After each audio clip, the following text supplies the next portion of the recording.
Pixels మధ్యలో ఎలాంటి relation ఉంటుంది అని చెప్పేసి మనం ఈ వీడియోలో డిస్కస్ చేస్తాం అనమాట.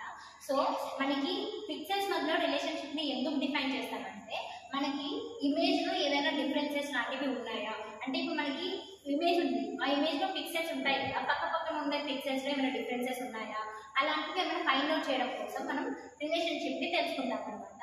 సో మనకి దీనికోసం కొన్ని ఫీచర్స్ని వాడతాం. అవి ఏంటంటే నైబర్ అయి ఉండొచ్చు, అడ్జసెన్సీ, కనెక్టివిటీ, పాత్స్, డిస్టెన్స్, ఇలా నెంబర్ ఆఫ్ అనేవి యూజ్ చేస్తాం. అందులో ఫస్ట్ ఏంటంటే నైబర్స్ అన్నమాట. ఓకే, ఇప్పుడు నాకు ఇది ఒక ఇమేజ్ అనుకోండి, అంటే ఇమేజ్లో నాకు ఇది ఒక కోఆర్డినేట్స్ XY కోఆర్డినేట్స్లో నాకు ఇది ఒక ఇమేజ్ అనేది వచ్చింది అనుకుందాం. సో అయితే ఈ ఇమేజ్లో మనం నైబర్స్ని ఫైండ్ అవుట్ చేద్దాం, పిక్సెల్స్ యొక్క నైబర్స్ని ఫైండ్ అవుట్ చేయాలి. ఇక్కడ ఏముంది 4 నైబర్స్ అని చెప్పేసి మెన్షన్ చేశారు. 4 నైబర్స్ అంటే ఫర్ ఎగ్జాంపుల్ నేను దీన్నే తీసుకుంటున్నాను అనుకుందాం, XY తీసుకుంటున్నాను అనుకోండి. దీనికి పక్క పక్కన అడ్జసెన్సీలో నైబర్స్ అంటే ఏంటి, పక్క పక్కన ఉన్న వాళ్ళనే కదా మన నైబర్స్ అనేది. సో దీనికి నైబర్స్గా ఉన్నవి ఏంటివి, ఇదొకటి, ఇదొకటి, ఇదొకటి, ఇదొకటి. సో దానికి అడ్జసెంట్లో నైబర్స్గా ఉన్న వాటిని 4 నైబర్స్ అని చెప్పేసి అంటాం అనమాట. నెక్స్ట్ ఏంటి, డయాగోనల్ నైబర్స్. డయాగోనల్ నైబర్స్ అంటే ఏంటంటే ఇప్పుడు ఇది XY అని డయాగోనల్లో ఉన్నవేంటివో మనం చూసుకోవాలన్నమాట. దీనికి డయాగోనల్లో ఉన్నవేంటిది, ఇదొకటి, ఇదొకటి, ఇది, ఇది, అంతేనా? అంటే ఇవే కదా డయాగోనల్లో మనకి కనిపిస్తున్నది. సో వీటిని మనం ఏమంటామంటే డయాగోనల్ నైబర్స్ అని చెప్పేసి అంటాం అనమాట. Next 8 neighbours. 8 నైబర్స్ అంటే దీనికి 8 నైబర్స్, దాని చుట్టూ ఉన్న నైబర్స్ అన్నింటిని మనం ఏమంటామంటే 8 నైబర్స్ అని చెప్పేసి మెన్షన్ చేస్తాం. ఇది neighbours of the pixels. Next ఏంటి, అడ్జసెన్సీ.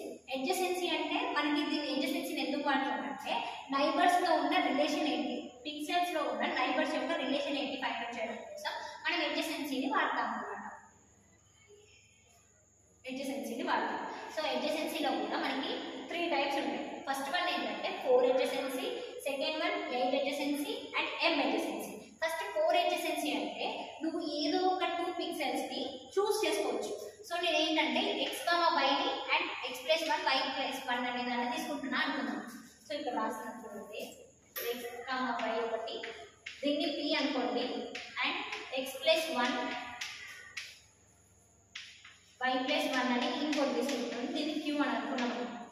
దీన్ని మనం 4 అడ్జసెన్సీ అని ఎప్పుడు అంటామంటే ఈ Pకి ఇది ఇప్పుడు Q అనే ఎలిమెంట్ మనం ఏదైతే తీసుకున్నామో అది 4 నైబర్స్లో ఒకటి అయ్యి ఉంటే దాన్ని మనం 4 అడ్జసెన్సీ అని చెప్పేసి అంటాం అనమాట.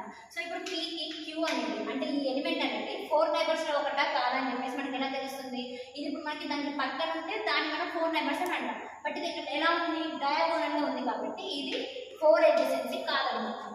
ఓకే, నెక్స్ట్ ఏంటి 8 అడ్జసెన్సీ. 8 అడ్జసెన్సీ అంటే ఇప్పుడు మనకి దాని చుట్టూ ఉన్న ప్రతి ఒక్క ఎలిమెంట్ అంటే ప్రతి ఒక్క నైబర్ని మనం 8 నైబర్స్ అని చెప్పేసి అంటాం అనమాట.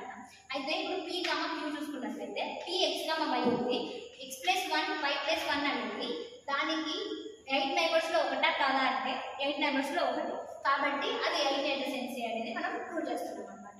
Next M adjacency. M adjacency అని ఎప్పుడు అంటామంటే దానికి 3 కండిషన్స్ని సాటిస్ఫై చేయాలన్నమాట.